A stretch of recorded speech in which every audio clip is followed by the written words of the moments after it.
Assalamualaikum warahmatullahi wabarakatuh. Selamat siang teman-teman. Kembali lagi bersama saya Zaki. Kita akan bahas bersama ya tentang perpanjangan insentif pajak dalam rangka penanganan pandemi COVID-19. Langsung bahas saja. Nah, ini yang pertama ada PMK 113. Ini PMK 113 ini merupakan perubahan atas PMK 226 tahun 2021, yaitu tentang pemberian insentif pajak terhadap barang yang diperlukan dalam rangka penanganan pandemi COVID-19 dan perpanjangan pemberlakuan fasilitas PPH bagi SDM di bidang kesehatan berdasarkan PP nomor 29 tahun 2020. Untuk latar belakangnya, seperti yang kita ketahui, jadi untuk penanganan pandemi COVID-19 ya, itu masih diperlukan perpanjangan waktu pemberian insentif. Ini ringkasan insentif PMK 113, yaitu ada dua macam insentif. Yang pertama pajak pertambahan nilai dan yang kedua pajak penghasilan. Nah, bentuk insentifnya untuk PPN, yaitu yang pertama PPN tidak dipungut. Ini untuk impor BKP untuk penanganan COVID oleh pihak tertentu. Yang kedua, PPN ditanggung pemerintah, ini atas penyerahan BKP untuk penanganan COVID-19 oleh PKP kepada pihak tertentu. Yang kedua, penyerahan bahan baku vaksin atau obat oleh PKP kepada industri farmasi. Dan yang ketiga, penyerahan vaksin atau obat oleh industri farmasi. BKP yang atas penyerahannya mendapatkan pembebasan dari pengenaan PPN tidak dapat memanfaatkan insentif PPN DTP, yaitu jadi milih ya. Jadi kalau ada dua fasilitas, misal fasilitas PPN dibebaskan dan insentif PPN DTP, maka pilih salah satunya. Nah, kemudian periode insentif ini diperpanjang sampai dengan 31 Desember 2022. Dan yang kedua ada pajak penghasilan. Yang pertama, pembebasan PPh pasal 22 impor, yaitu impor barang untuk penanganan COVID oleh pihak tertentu. Yang kedua, pembebasan dari pemungutan PPh pasal 22, yaitu pembelian BKP untuk penanganan COVID oleh pihak tertentu, penjualan barang untuk barang COVID oleh pihak ketiga kepada pihak tertentu, dan yang ketiga pembelian bahan baku obat atau vaksin oleh industri farmasi. Ini dibebaskan. Yang ketiga ini dari pemungutan PPh pasal 22. Kemudian ada juga PPh sebesar 0% dan bersifat final. Ini untuk tambahan penghasilan yang diterima oleh SDM di bidang kesehatan. Kemudian di PMK 113 juga mengatur bagi wajib pajak yang sudah memiliki SKB berdasarkan PMK sebelumnya, PMK 226, itu harus mengajukan permohonan SKB kembali berdasarkan PMK 113. Dan yang kelima, periode insentif juga diperpanjang sampai dengan 31 Desember 2022. Ini pokok-pokok perubahannya ya. Yang pertama, periode pemberian insentif tadinya sampai 30 Juni, sekarang sampai 31 Desember. Kemudian ini untuk faktor pajak pengganti dan pelaporan SPT masa PPN. Jadi di PMK 113 atas faktur pajak yang telah diterbitkan tahun 2021 dan 2022 dan dibuatkan faktur pajak pengganti diberikan batas waktu pelaporan SPT masa PPN. Nah, untuk tahun 2021 paling lama 31 Desember 2022 dan untuk tahun 2022 paling lama 31 Januari 2023. Jadi ini intinya bagi kawan pajak yang sudah menerbitkan faktur pajak di tahun 2021 dan 2022 tapi tidak sesuai dengan ketentuan dan kemudian kawan pajak ingin memanfaatkan insentif, nah ini diberikan ruang ya untuk kawan pajak melakukan penggantian faktur pajak. Nah, tapi batasnya ini untuk tahun 2021 batasnya 31 Desember 2022 dan untuk faktur pajak 2022 batasnya 31 Januari 2023. Ini harus dilaporkan dalam SPT masa PPN pembetulan. Kemudian tindak lanjut atas pemanfaatan insentif tidak sesuai dengan ketentuan. Jadi kalau ada yang memanfaatkan insentif tapi tidak sesuai dengan ketentuan, KPP melakukan penagihan atas PPN yang tidak sesuai dengan ketentuan. Kemudian ketentuan dalam hal terdapat pemilihan pemanfaatan insentif. Tadi kalau misalnya ada pilihan untuk memanfaatkan insentif, ada dua macam pilihan ya. Ada dibebaskan atau PPN tidak dipungut, maka wajib pajak harus memilih salah satunya gitu.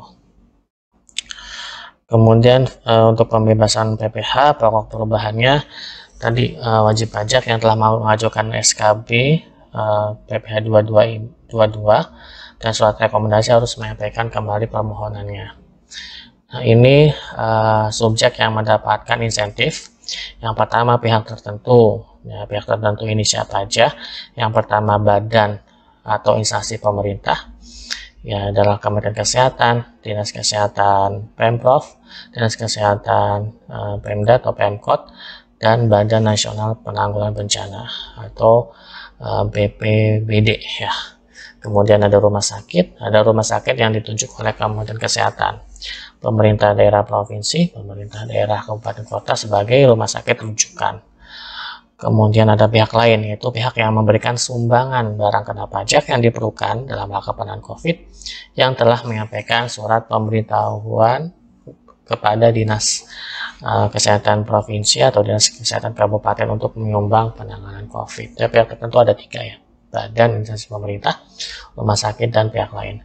Kemudian insentif juga diberikan kepada industri farmasi, produsen vaksin atau obat. Jadi wajib pajak atau pengusaha kena pajak yang memproduksi vaksin atau obat untuk penanganan COVID atau memperoleh bahan baku vaksin.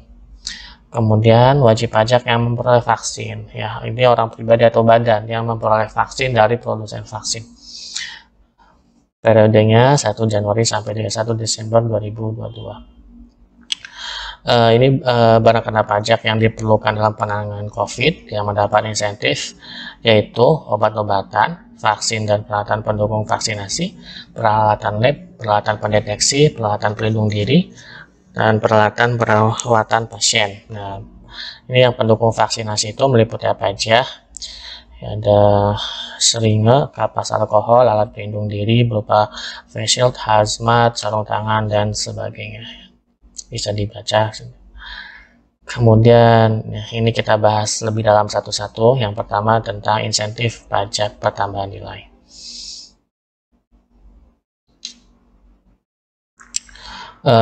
Perlakuan perpajakannya, yang pertama PPN yang terutang atas.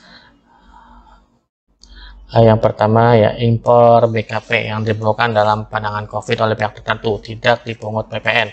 Contoh instansi pemerintah tadi atau rumah sakit mengimpor BKP ya, dalam rangka penanganan COVID, maka yang seharusnya itu dipungut dipungut PPN impor. Nah, sekarang dengan ada insentif maka tidak dipungut PPN impor. Nah, kemudian yang kedua, penyerahan BKP yang diperlukan dalam rangka penanganan COVID oleh pengusaha kena pajak kepada pihak tertentu. Nah, misal PKP menyerahkan obat atau vaksin ya kepada instansi atau rumah sakit. Nah, itu kan seharusnya dipungut PPN. Maka kalau memanfaatkan insentif jadinya PPN-nya ditanggung oleh pemerintah. Ini juga termasuk penyerahan berupa pemberian cuma-cuma. Kemudian atas penyerahan bahan baku untuk produksi vaksin oleh pengusaha kena pajak kepada industri farmasi produksi vaksin. Jadi kalau PKP menyerahkan bahan baku vaksin kepada produsen vaksin, juga PPN-nya ditanggung pemerintah. Ini ada syaratnya. PPN ditanggung pemerintah itu setelah industri farmasi produksi vaksin memperoleh surat rekomendasi dari Kementerian Kesehatan. Jadi produsen vaksin itu harus punya surat rekomendasi dulu dari Kementerian Kesehatan. Kemudian yang keempat, atas penyerahan vaksin oleh industri farmasi produksi vaksin dan obat ditanggung pemerintah. Jadi kalau yang keempat ini, produsen farmasi vaksin menjual atau menyerahkan vaksinnya kepada pihak lain, baik OP atau badan. Nah, itu juga PPN-nya ditanggung pemerintah. Kemudian pajak masukan atas perolehan PKP yang dilakukan pihak tertentu yang merupakan PKP dan memanfaatkan insentif PPN ditanggung pemerintah tidak dapat dikreditkan. Jadi pajak masukannya tidak dapat dikreditkan ya kalau mendapat insentif PPN DTP ini. Ini cara mendapatkan insentifnya. Kewajiban pengusaha kena pajak yang pertama, membuat faktur pajak sesuai dengan ketentuan perundang-undangan. Kemudian yang kedua, membuat laporan realisasi PPN ditanggung pemerintah. Nah, membuat faktur pajak ini kodenya 07 ya, kawan pajak kodenya 07. Kemudian memilih cap PPN ditanggung pemerintah eksekusi PMK nomor 226/2021 atau cap lainnya mengisikan PPN ditanggung pemerintah eksekusi PMK 226/2021 pada kolom referensi.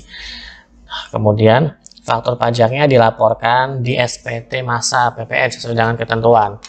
Ya, nah, SPT masa PPN ini dianggap sebagai laporan realisasi. Jadi laporan realisasinya ini yaitu SPT masa PPN yang dilaporkan ya, setiap bulan.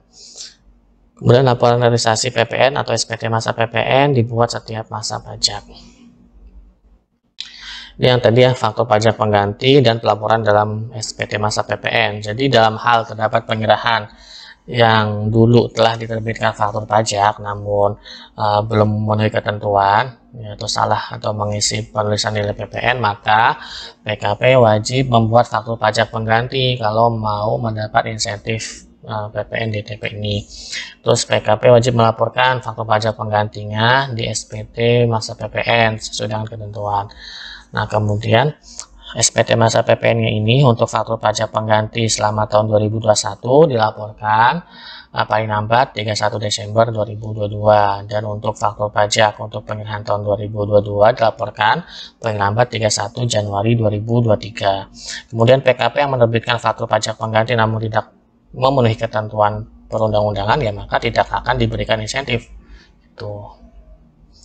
Nih, yang tidak dapat diberikan insentif ya kalau ketentuan yang tadi nggak dipenuhi ya, tidak menggunakan faktur pajak 07 atau tidak melaporkan fakturnya di SPT masa PPN, maka tidak dapat diberikan insentif. Kemudian ada pasal yang berbunyi dalam hal diperoleh data informasi yang menunjukkan atas penggunaan yang mendapat fasilitas tidak memenuhi ketentuan, PKP wajib memungut PPN terutang. Jadi intinya pasal ini memberikan wewenang kepada KPP untuk mengawasi pemanfaatan insentif ini. Kalau ada yang wajib pajak yang seharusnya tidak mendapat insentif tapi mendapat insentif, maka KPP berhak menagih dan PKP harus wajib memungut PPN yang terutang gitu.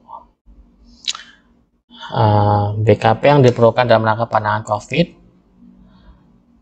yang penyerahannya telah memanfaatkan pembebasan dari pengenaan PPN tidak dapat memanfaatkan insentif PPN. Ya, kalau misal penyerahannya dulu sudah mendapat insentif PPN dibebaskan, maka nggak dapat lagi insentif PPN DTP berdasarkan PMK ini.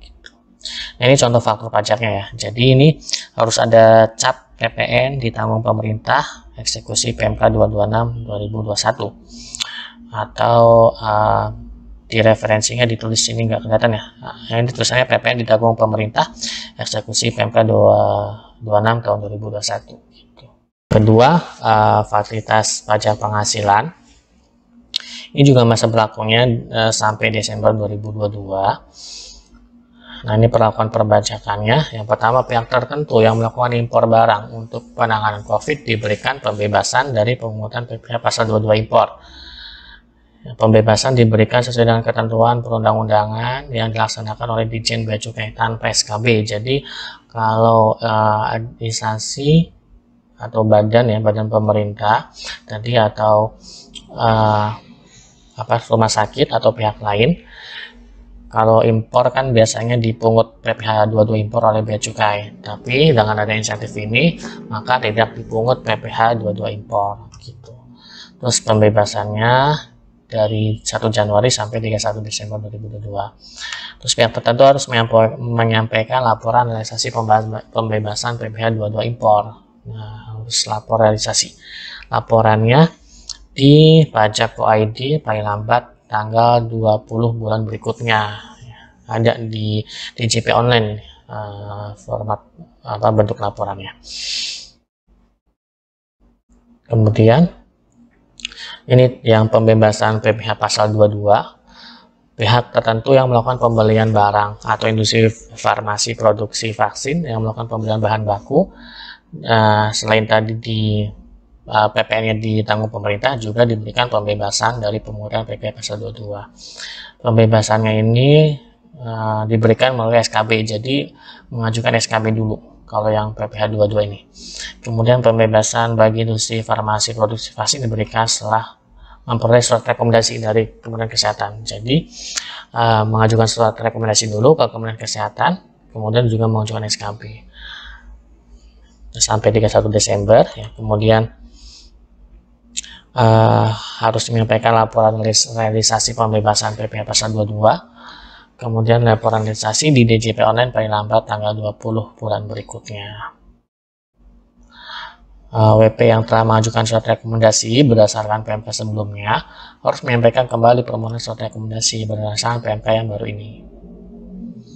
Kemudian pihak ketiga, lawan transaksi yang melakukan penjualan barang kepada pihak tertentu, dan industri farmasi produksi vaksin yang melakukan penjualan vaksin kepada instansi pemerintah. Jadi misal ada vendor yang jual vaksin atau obat kepada instansi pemerintah, maka itu juga diberikan pembebasan dari pemungutan PPh 22. Syaratnya mengajukan SKB dulu. Nah, pembebasannya berlaku dari tanggal terbit SKB sampai 31 Desember 2022.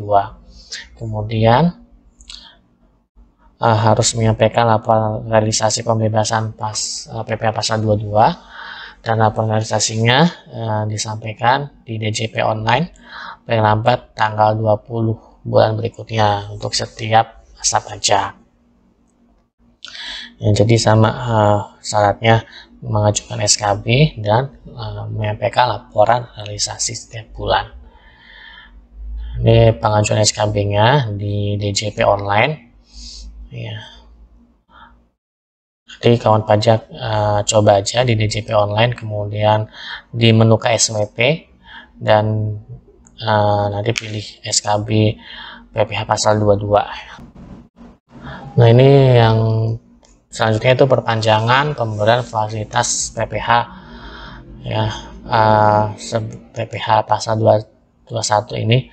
Jadi PPh-nya 0% dan bersifat final. Jadi untuk tambahan penghasilan, honorarium atau istilah lainnya, tambahan penghasilan yang diterima oleh SDM Kesehatan, PPh-nya itu sebesar 0% dan bersifat final. Ini berlaku sampai 31 Desember 2022. Ini nanti bentuk SKB-nya seperti ini.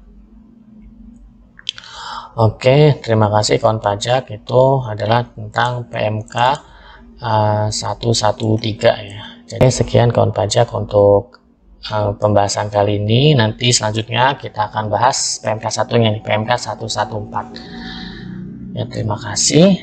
Mohon maaf apabila ada kesalahan. Assalamualaikum warahmatullahi wabarakatuh.